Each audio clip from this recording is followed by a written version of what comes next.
Kanker paru merupakan salah satu bentuk kanker yang paling umum di seluruh dunia dan sering diidentikan dengan kebiasaan merokok. Kanker paru seringkali tidak terdeteksi hingga mencapai tahap lanjut. Lalu apakah hanya kebiasaan merokok yang menyebabkan kanker paru? Dan bisakah kanker paru diwariskan secara genetik? Daripada hanya menerka-nerka, yuk kita bahas di Terka, Tanya Dokter Mika.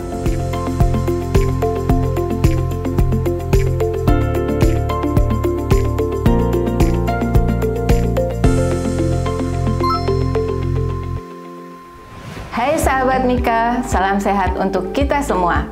Saya Dr. Dian Yulianti, dokter spesialis paru konsultan onkologi toraks di Mitra Keluarga Bekasi Timur.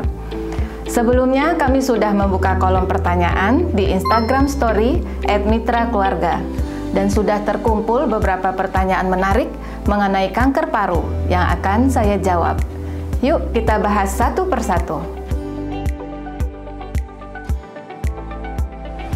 Oke, pertanyaan pertama dari @h Nurfauzi.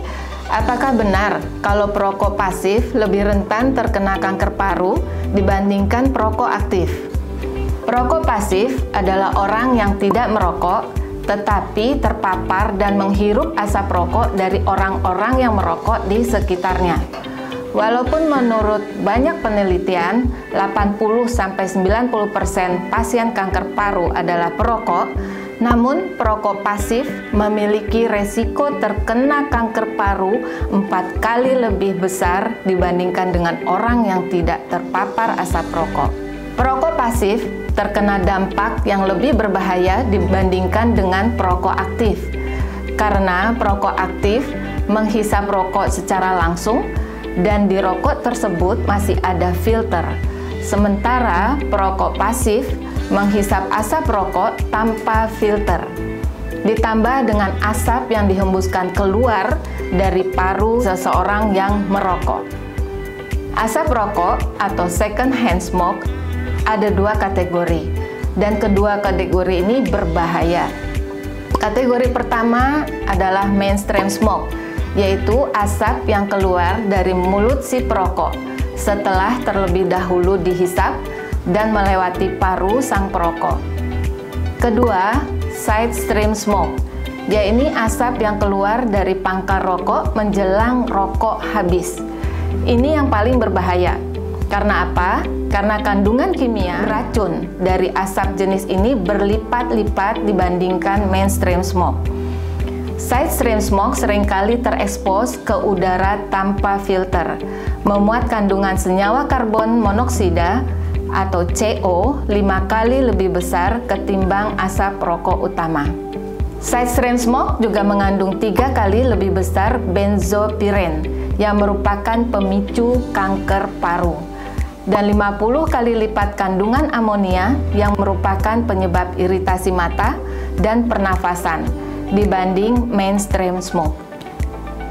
Kita lanjut ke pertanyaan kedua, yaitu dari Trisma Mima. Pertanyaannya adalah, kanker paru bisa menjadi penyakit genetik, dok? Atau penyebabnya selalu berhubungan dengan gaya hidup, seperti merokok atau vape? Kanker paru adalah semua penyakit keganasan pada jaringan paru atau pada organ paru. Keganasan tersebut dapat berasal dari paru itu sendiri atau kita sebut primer, maupun keganasan dari luar paru, kita sebut metastasis atau penyebaran. Beberapa faktor yang meningkatkan risiko kanker paru diantaranya adalah kebiasaan merokok. Ini merupakan faktor risiko utama, tapi bukan penyebab utama. Yang kedua adalah faktor usia, di atas 50 tahun. Yang ketiga, faktor genetik. Yang dimaksud dengan faktor genetik ini, bila di dalam keluarga mempunyai riwayat kanker paru, maka keturunannya akan mempunyai faktor risiko untuk terkena kanker paru juga. Yang keempat itu faktor karsinogen, diantaranya yaitu zat kimia, radiasi, virus, hormon, dan iritasi kronis. Faktor selanjutnya adalah faktor perilaku atau gaya hidup, seperti kebiasaan merokok dan terpapar asap rokok. Pertanyaan selanjutnya yaitu pertanyaan dari @Regiana Putri. Pertanyaannya adalah nyeri dada sama sesak napas biasa bisa jadi gejala kanker paru gitu, Dok. Pada tahap awal kanker paru itu tidak menunjukkan gejala apapun. Gejala hanya akan muncul ketika perkembangan kanker telah mencapai suatu tahap tertentu. Tahap tertentu misalnya dia sudah menyebar ke organ yang terdekat. Misalnya bila ada cairan, nah itu baru si pasien kanker paru akan menimbulkan gejala. Lalu gejala apa aja sih yang bisa terdapat pada pasien kanker paru? Yaitu batuk darah atau batuk aja, batuk tanpa darah. Yang kedua itu mengalami sesak napas dan nyeri dada. Nah, sesak napas ini biasanya itu bila sudah ada penyebaran ke rongga dada. Jadi timbul cairan di rongga dadanya. Nah, itu suatu penyebaran kanker paru ke rongga dada. Dan ini juga akan menimbulkan rasa nyeri dada. Terutama nyeri dadanya itu dirasakan pada saat batuk, pada saat bersin, pada saat menguap. Kemudian mengalami kelelahan tanpa sebab. Lanjut dengan gejala bengkak pada muka atau leher.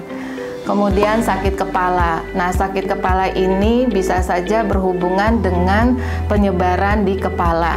Artinya sudah bermetastasis kanker parunya ke kepala. Kemudian juga bisa sakit pada tulang. Nah, ini juga bila pasien kanker paru sudah merasakan sakit pada tulang, kita harus curiga bahwa mungkin ada penyebaran ke tulang atau kita sebut dengan metastasis ke tulang. Kemudian berat badan menurun, nafsu makan menurun, suara serak, dan perubahan pada bentuk jari, yaitu ujung jarinya itu menjadi cembung, itu seperti jari gada namanya. Hai sahabat Mika, jangan lupa subscribe channel ini ya, untuk mendapatkan info lebih banyak tentang kanker paru dan berbagai topik lainnya. Daripada hanya menerka-nerka, yuk kita bahas diterka. Tanya Dokter Mika. Pertanyaan selanjutnya dari @kadinda.saras. Pertanyaannya adalah komplikasi dari kanker paru apa saja, Dok?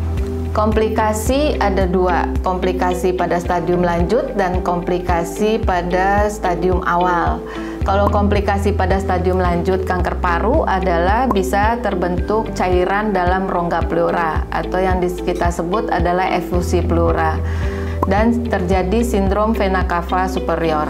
Nah, efek dari komplikasi tersebut yang terjadi pada pasien kanker paru menyebabkan penurunan kualitas hidup, menjadi penyulit dalam pengobatan dan memperburuk prognosis, bahkan bisa menyebabkan kematian. Pertanyaan terakhir yaitu dari @Rayi Muhammad. Pertanyaannya adalah tips gaya hidup supaya nggak kena kanker paru. Bagaimana? Terutama bagi perokok.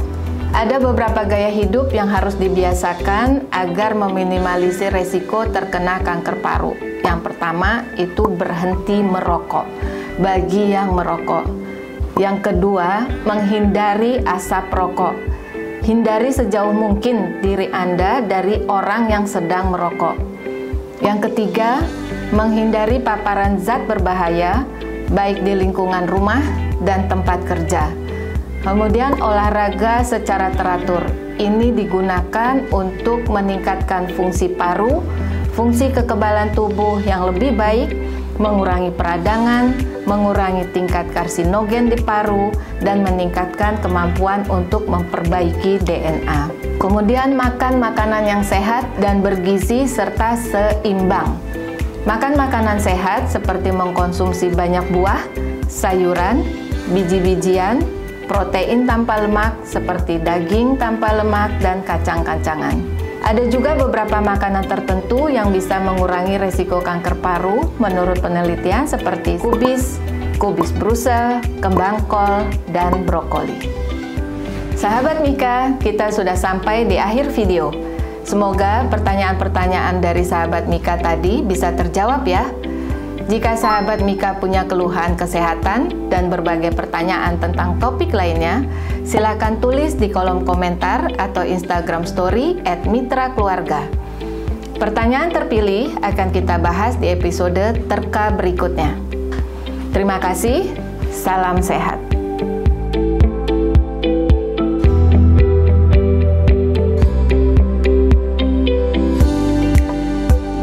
Mitra Keluarga, Life, Love, Laughter.